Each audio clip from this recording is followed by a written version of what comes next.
Hello friends, board पे मैंने 2 sentences लिखे हैं, वो भी हिंदी में लिखे हैं। एक बार आप देख लीजिए। मैं गई, रुक गई। दूसरा है क्या वह आया। अब दोनों सेंटेंसेस को पढ़कर क्या समझ में आ रहा है? मैं गई, रुक गई, मैं गई, रुक गई, दैट्स इट। मैं ही हूं ना वो। क्या वह आया, क्या वह आया, इसका मतलब एज इट इज समझ में आ रहा है। अगर मैं यहाँ पर विराम चिन्हों का यूज कर देती हूँ, पंक्चुएशन मार्क्स यहाँ पे लगा देती हूँ, तो सेंटेंस का मीनिंग ही चेंज हो जाएगा। यहाँ पर मैंने क्या किया, मैं गई, कॉमा लगा दिया, मैं गई, रुक गई। तो यहाँ पर क्या होगा, मैं गई और रुक गई, मतलब थोड़ा सा हमें टाइम मिला रुक करके जाने के लिए। इन द सेम वे क्या वह आया, अगर मैं यहाँ पर विस्मयादिबोधक चिन्ह लगा देती हूँ, एक्लेमेटरी मार्क लगा देती हूँ, तो यहाँ पर क्या होगा, क्या वह आया। तो अभी तक क्या था, अभी तक जनरल बोल रहे थे क्या वह आया, लेकिन जब अगर इस चिन्ह को लगाने के बाद में क्या हुआ, हमने कैसे बोला, क्या, हमारी आंखें बड़ी हो गई। तो गाइस, इंग्लिश में होने दीजिए, किसी भी लैंग्वेज में होने दीजिए, पंक्चुएशन मार्क्स का बहुत ही इंपॉर्टेंस होता है। अगर आप इनको समझते हैं तो किसी भी सेंटेंस को आप बहुत अच्छे से प्रेजेंट कर सकते हैं। ना केवल प्रेजेंट कर सकते हैं बल्कि अपनी बात को अच्छे से सामने वाले तक पहुंचा भी सकते हैं। तो इंग्लिश में भी ऐसे ही कुछ पंक्चुएशन मार्क्स होते हैं जिनको हम चिन्ह बोलते हैं। अब ये कौन कौन से होते हैं, अगर मैं आपको 1-2 बताऊंगी तो समझ में नहीं आएगा। यहाँ पर हमने पूरे पंक्चुएशन मार्क्स लेकर आए हैं, उनके साथ में उसके सेंटेंसेस भी दिए हैं ताकि आपको इजीली समझ में आ जाएगा। कितने हैं, यू कैन सी हियर। इन सभी को एक्सप्लेन कैसे करना है, आपको बताना कैसे, ये सभी चीजें हम यहाँ पर आपको बताने वाले हैं। अब यहाँ पर देखिए, फर्स्ट हमने लिया है पीरियड। का मतलब होता है फुल स्टॉप, रुकना।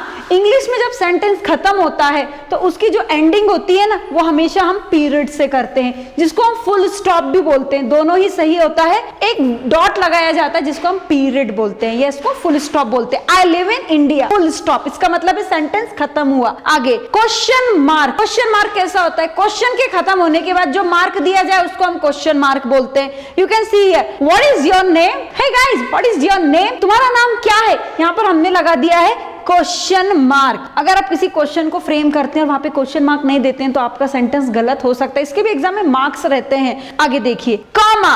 अभी कॉमा का यूज हम कहां पे करते हैं, यू कैन सी है, Ram Gita are good friend. Ram Gita are good friend. अब मैं यहाँ पर या तो ऐसे लिख सकती थी, Ram and Gita are good friend, मुझे एंड नहीं लिखना है तो मैंने यहाँ पर कॉमे का यूज कर दिया है। मतलब 2 सब्जेक्ट्स हैं, दोनों को अलग अलग बता रहे हैं। अगर हम कॉमा नहीं लगाते, अब सोच लीजिए यहाँ पर कॉमा नहीं है तो क्या होता है, Ram Gita are good friend, नहीं ना। तो कॉमे का मतलब होता है कि हम 2 अलग अलग चीजों को, मतलब यहाँ पे देखिए, Ram Gita are good friends, Ram और गीता 2 अलग अलग सब्जेक्ट से, इन दोनों सब्जेक्ट्स को अलग करने का काम कॉमा ने किया है। क्लियर। आगे हम आते हैं, you can see here next, exclamation marks, विस्मयादिबोधक चिन्ह। कैसा होता है, व्हाट एन आइडिया। अब यहाँ पे देखिए, व्हाट एन आइडिया, क्या विचार है, क्या आइडिया है। तो यहाँ पर हमें एकदम से आश्चर्य हो गया, व्हाट एन आइडिया सर जी। आपको याद होगा आइडिया का एड आता था जिसमें कोई यही वाला सेंटेंस रहता था, व्हाट एन आइडिया, इसके बाद में हम एक्सक्लेमेटरी मार्क लगाते हैं। कोई अनएक्सपेक्टेड चीज होती है, आपका आज बर्थडे है, आपको मालूम नहीं, कुछ भी आपके लिए सरप्राइजिंग नहीं है, कुछ नहीं, आप रात में एज इट इज अपने घर जाते हैं, जैसे लाइट ऑन करते हैं सब लोग आपको जोर से हैप्पी बर्थडे विश करते हैं, आप बोलते हैं अरे वाह। तो ये जो वाह है ना,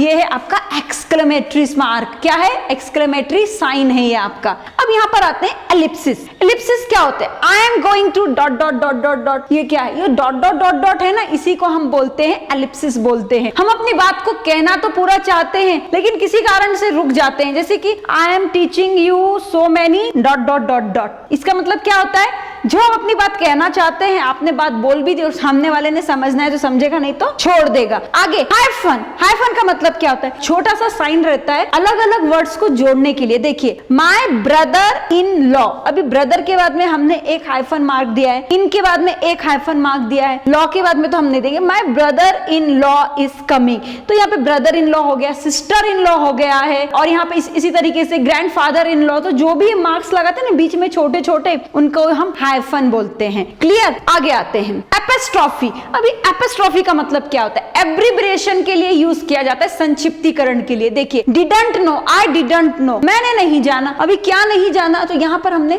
क्या लगा दिया है, एपिस्ट्रॉफी मार्क लगा दिया है। इसको हम पूरी तरीके से समझ भी सकते हैं अगर हम इसको एक्सटेंड करते हैं, I did not know, isn't, I S, इसी तरीके से आप यहाँ पे देखिए, I S N comma T.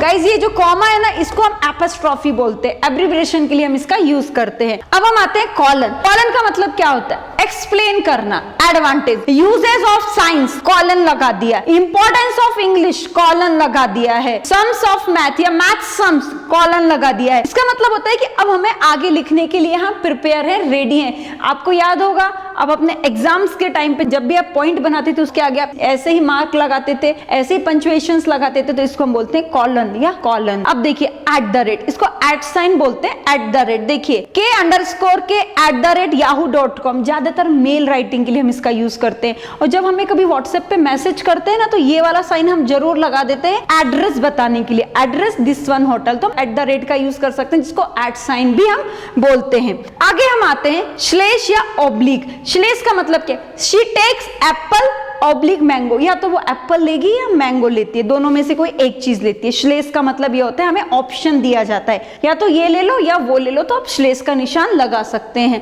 Dash मतलब क्या होता है? Love is a serious mental disease, apostrophe को क्लोज किया, यहाँ पर हमने डैश लगाकर लिख दिया है प्लेटो। अभी डैश और हाइफन में अंतर होता है। हाइफन जो होता है वो बीच में आता है सेंटेंस के, और जो डैश होता है पूरा सेंटेंस खत्म होने के बाद आता है। इसका मतलब ये होता है कि ये पूरी लाइन जो है ना प्लेटो जी ने कही हुई है। क्या कही हुई है? Love is a serious mental disease. तो यहाँ पर आपने डैश का निशान लगाया, एकदम छोटा होता है डैश। अब आप मुझे बताइए, यहाँ पर मैंने दो, यहाँ पर देखिए, यहाँ पर ये वाला निशान है और इसको हमने क्लोज इससे किया है, इसको हम क्या बोलते हैं? और इसका यूज ग्रामर के किस पॉइंट ऑफ व्यू में किया जाता है, या किस मैटर में हम इन दोनों निशानों का यूज करते हैं? Please let me know on the comment. Thank you very much.